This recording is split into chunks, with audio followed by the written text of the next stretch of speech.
2014 সালে প্রথমবার কেকেআর কেনে সূর্যকুমার যাদবকে। তারপর 2017 সাল পর্যন্ত ওই দলের হয়ে খেলেছিলেন তিনি।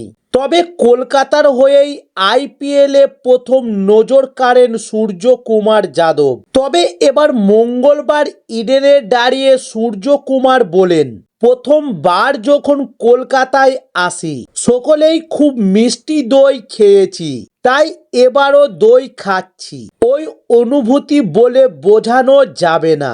এখনো 2014 সালের কথা মনে পড়ে এবং কখনোই ভাবিনি 11 বছর পরে ভারতের অধিনায়ক হিসেবে এই মাঠে দাঁড়াবো। তবে সূর্য যখন কেকেআরের হয়ে খেলতেন তখন দলের অধিনায়ক ছিলেন গৌতম গম্ভীর, আর সেই গম্ভীর এখন ভারতের কোচ।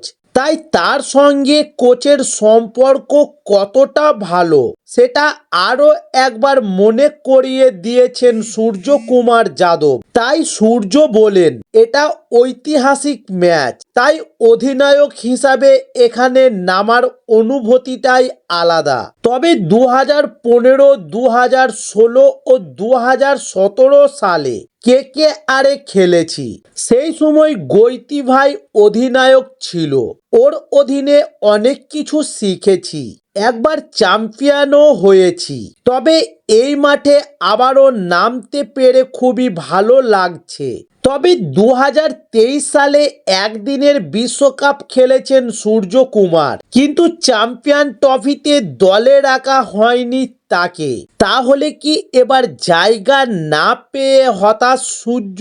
তবে এই বিষয়ে সূর্য জানান, হতাশ কেন হব, দুঃখই বা পাবো কেন? ভালো খেলতে পারলে ঠিকই সুযোগ পেতাম। তবে যারা পেয়েছে তারা আমার থেকে ভালো খেলেছে, সেটা তো স্বীকার করে নিতেই হবে।